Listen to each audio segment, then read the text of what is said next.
One of the things we learn about when we're going through school is drugs. We learn about the different types of drugs, how they make you feel, how they affect our mind and body, how they get into your brain, etc. But one thing we really don't talk about, at least in earlier grade levels, is how some people take drug use to a whole nother plane. We don't talk about drug abuse. We don't talk about addiction. We don't talk about how people get addicted or what they can do if they get addicted or what services are available to them. So that's what I wanted to talk about in this discussion. Now, what do I mean by taking drug use too far? I mean two things: abuse and addiction, which are two separate things and they're different in definition. So I'll start with abuse. What is it? Drug abuse surpasses recreational drug use. It's habitual. You do it a lot more. And it could be due to self-medication or just because some friends told you to try it and you liked it, so you started doing it more. If you think of the kids in high school that were always high on something, those are the drug abusers. The thing about abusing drugs is that it more often than not turns into an addiction. An addiction is defined as physical or psychological dependence on a drug, specifically narcotics. These are people you can find selling themselves on the streets for drug money, begging for money, or hanging out with people who do drugs so they can get their hands on this. Drugs that are typically abused and the source of addiction are narcotics. And in order for a drug to be classified as a narcotic, it has to kill pain and it has to put you to sleep. So some common narcotics are opioids, barbiturates, benzodiazepines, heroin, morphine, codeine, Vicodin, oxycodone, just to name some. And many of you have probably heard of these before. That's great.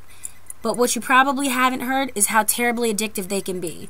They act as agonists, and so they bind to the body's natural neurotransmitter receptors and give the person a pleasurable or high feeling. Sometimes, though, our bodies get used to it, and we build up a tolerance to it, so we're not able to get as high, and we think we need it.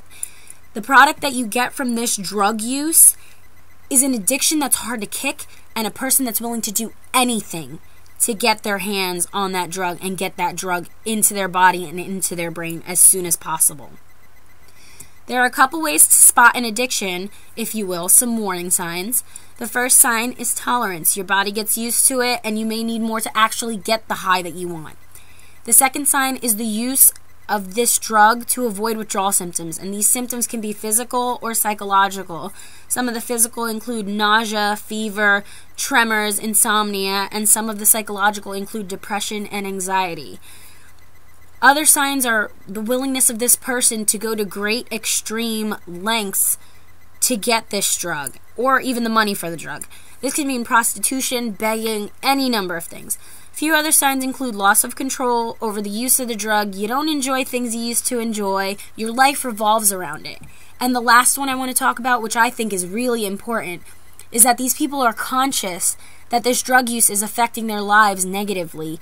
It's affecting their relationships, their family relationships, their work. And even though they're conscious of this, they don't care as long as they get to keep using this drug. A good thing, though, for addicts to know is that if you're addicted, you can get help. You aren't alone in the fight, but you have to want to stop. And the tricky part about stopping is staying clean. There are tons of programs you have at your fingertips if you're an addict. You can opt for a support group, medical rehabilitation center, both, a halfway house, anything you want. Support groups are there for just that, support. It helps to have a bunch of people together who went through similar situations to be able to talk to them and work through your problems. Medical rehabilitation centers are a good starting point for people with serious addiction, and they need medical professional help to stop the drug use. They can take advantage of halfway houses once they've kicked their habit, where people like them can work to get back integrated into society and into normal living.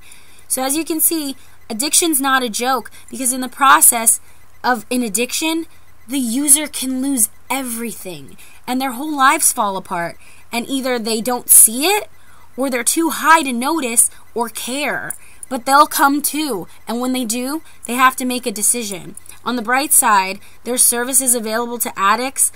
They're numerous, and by getting into and through these rehabilitation services, they can get back to living full, prosperous lives, and they can build everything they tore down, and they can finally start over.